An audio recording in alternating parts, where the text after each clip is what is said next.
আজ আমার ছেলে আবদার করেছে বিরিয়ানি খাবে, সেই জন্য আমি বিরিয়ানি যেহেতু করছিলামই তো ভাবলাম আপনাদের সাথে শেয়ার করি।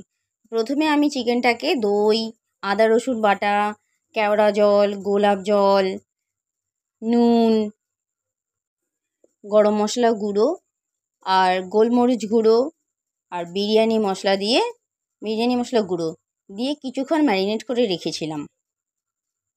যত বেশি ম্যারিনেট করে রাখবে তত বেশি সফট হবে, তো আমিও 1-1.5 ঘন্টার মতো ম্যারিনেট করে রেখেছিলাম। আপনারা চাইলে লঙ্কা গুঁড়ো দিতেই পারেন, যেহেতু আমার ছেলে খাবে, ছোট্ট ছেলে, তো সেই জন্য আমি লঙ্কা গুঁড়োটা অ্যাভয়েড করেছি। আর একটু লাইটলি করেছিলাম, সেই জন্যে সাদা সাদা দেখতে হয়েছে। তো এদিকে আমি চালটাও জলে ভিজিয়ে রেখেছি আধা ঘন্টা। আর এদিকে একটা পাত্রে আমি একটু হালকা গরম দুধের মধ্যে কেশর নিয়েছি, কেওড়া জল, একটু গোলাপ জল, আতর দিয়ে এটাও একটুখানি আলাদা করে রেখে দিয়েছিলাম। 3-4 ফোঁটা দিলেই হবে আতর। তারপরে এটা রেখে দিয়ে আমি এদিকে বেরেস্তা ভেজে নিয়েছি।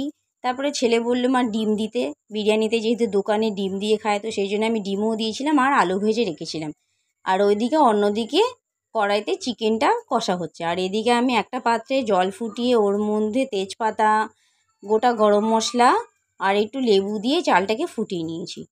এরপর ভাতটা হয়ে গেলে হাঁড়ির মধ্যে মাংস যে কষিয়েছি সেই গ্রেভিটার উপরে ভাত দিয়ে এর মধ্যে চিকেন, আলু সেদ্ধ, ডিম, বেরেস্তা, তারপরে একটুখানি গোলাপ জল, বিরিয়ানি মশলা, গোলমরিচ গুঁড়ো, ওর উপরে আবার বাকি ভাতটা দিয়ে আবার বেরেস্তা দিয়ে ভিজিয়ে রাখা কেশর দুধটা দিয়ে ঢেকে 15 থেকে 20 মিনিট পর নামিয়ে গরম গরম পরিবেশন করুন।